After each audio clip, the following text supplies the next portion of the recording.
am overburdened.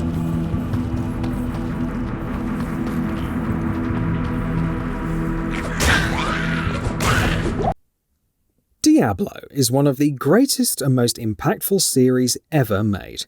It did for action RPGs what games like Grand Theft Auto did for sandbox games. But while those series continue to maintain their relevance with new releases or consistent live service updates, we haven't seen a new core Diablo in nearly a decade, and it seems like we might have a bit longer to wait until Diablo 4 finally hits shelves.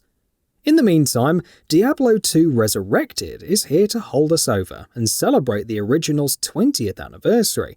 And while its age shows in a handful of ways, it's a beautiful, meticulously crafted remaster of the original that retains so much of what made the game so good, along with a handful of quality of life improvements that prove again why this game and this series are so successful.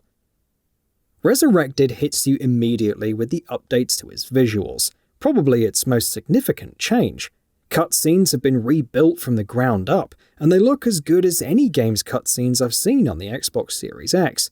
Granted, there's only about half an hour of them in total, since the rest of the story is told in gameplay, but it's stunning what the cutscenes have become compared to where they were 2 decades ago. Visually, the rest of the game is upgraded as well. Improvements are naturally less obvious from an isometric perspective than in cinematics, but everything looks beautiful nonetheless. The way the environments evolve based on different times of day or sources of light, as well as the minute detail that's gone into the different weapons, armor, or enemy types. Even from a distance, it's easy to get lost in how good this game looks. What the upgraded visuals magnify even more is how much variation there is throughout Diablo 2's design, especially in character design. There are countless enemy types, some of which don't even show up in every instance of an area, and they're just as finely detailed and mesmerizing to look at. The 7 different classes all look just as unique as well, both in the opening decision screen and in gameplay. The environmental design flexes its variation between acts, when you jump from the grasslands to the desert, or you're all the way down in the outskirts of hell. Some of the dungeons are highlights too, like the terrifying caves in Act 2 that are dimly lit, tightly packed, and filled with scorpions and spiders. It's not as sprawling as other modern RPGs that are meant to hold your attention for thousands of hours with repeated updates, but there's still a huge amount of content here that you can spend dozens of hours playing and not even see everything. Within Acts, though, the level design begins to show its age, specifically because the game generates a new instance of each area every time you load into the game, creating a new layout and repopulating the area with demons. That means that unless you've activated one of the handful of waypoints in a certain area, quitting out of the game effectively erases your progress from that point. This design has almost come back around to being in style with the rise of roguelikes and procedural generation, but in this case it's still more frustrating than anything. Losing all of the demon killing and layout memorizing progress in an area is a disheartening step back, and in any mandatory dungeon, some of which can take hours, it's a crushing blow to start back from level 1, especially when you lose it because the game lost connection to the servers, which happened to me more than once. The level design also shows its age in that many of the areas within Acts looked so similar. It's the type of game where you may want to have a pen and paper handy to write down sequencing of different areas, since it's as easy as a wrong turn to get lost and the minimap is passable at best. But while I can nitpick all I want about level design, the gameplay is the reason so many people put hundreds and thousands of hours into this game, and for the most part, it has aged spectacularly, with very few core changes from 20 years ago. Your class choice dictates a lot of what your experience will look like. Regardless of your class, Diablo 2 is a fantastic RPG, with so many different combinations of weapons, armor, and character skills that all feel almost equally satisfying.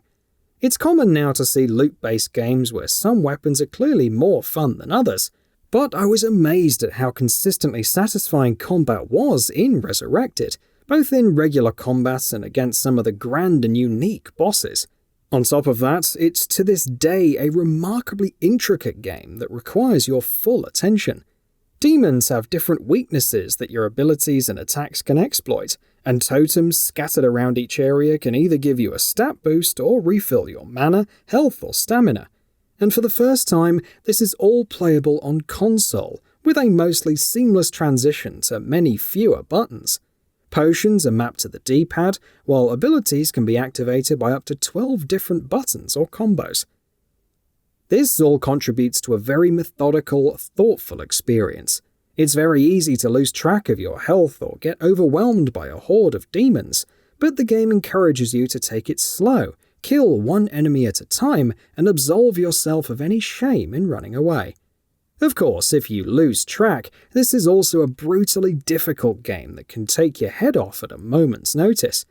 Not only do you need to think of your current life, but you often need to plan ahead for a potential corpse run, thinking of the nearest waypoint where you can place a portal to your base, or which enemies might be hovering over your body as you return unarmed.